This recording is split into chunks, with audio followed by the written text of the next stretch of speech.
এ নিরঞ্জন দা, আর কতক্ষণ? আসতেছি আসতেছি। আসেন আসেন। আমার গ্রামের বাড়ি গল্প করি। না না, বসুন, আসি তাহলে তো শুনুন। একটা কইবেন আপনি, শুনবেন একটা। তো একদিন রাতের বেলা আমার মাত্রে বলছে, বাজারে যাই। অস্থির। আরে দাদা, বৌদির হাতের এই তরকারিটা যা হয় না, একদম ফার্স্ট ক্লাস। যা খাবার খায় না, কালকা থেকে তো দুপুরে আর 1 মাস খাইতে পারবা না। তাইলে দাদা আমি আরেকটু বেশি নেই? না, নিতে থাকো। আপনি একটু নেন।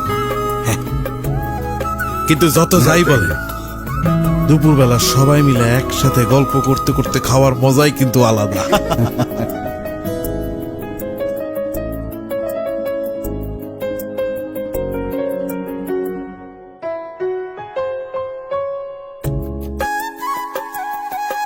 দাদা, হুম? 2টা তো বেজে গেল, খাওয়া দাওয়া হবে না? না, আজকে তেমন খিদে নেই। হুম? ভাবছি বাসায় গিয়েই খাবো। ও,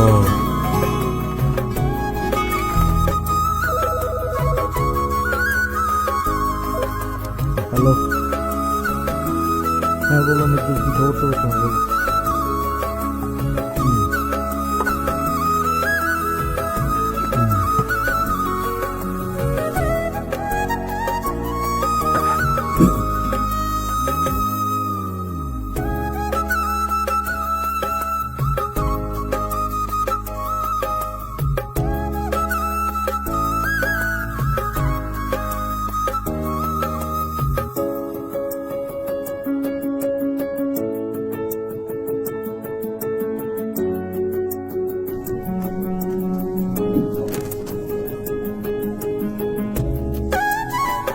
দাদা, হুম?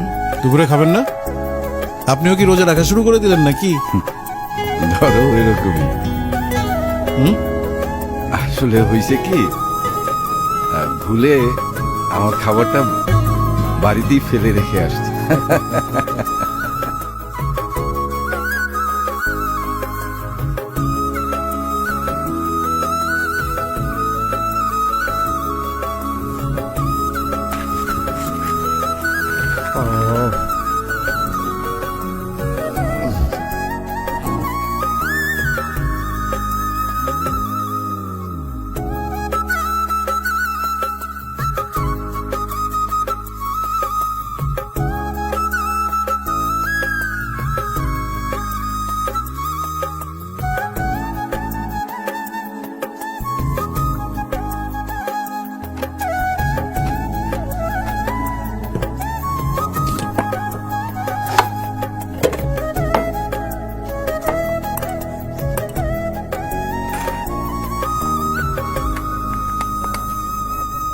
কি মিয়া, সবগুলা রোজা রাখতে পারলা না?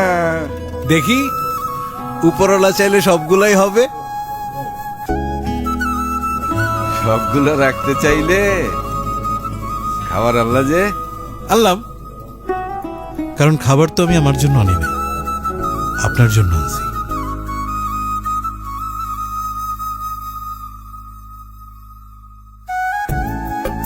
নিরঞ্জন দাদা, আমি রোজা রাখছি ঠিক আছে, কিন্তু সেইটার জন্য আপনার খিদা লাগলে আপনি আমার সামনে খাইতে পারবেন না।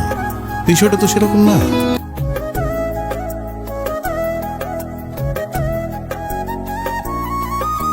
ওঠেন, চলেন খাবার খান।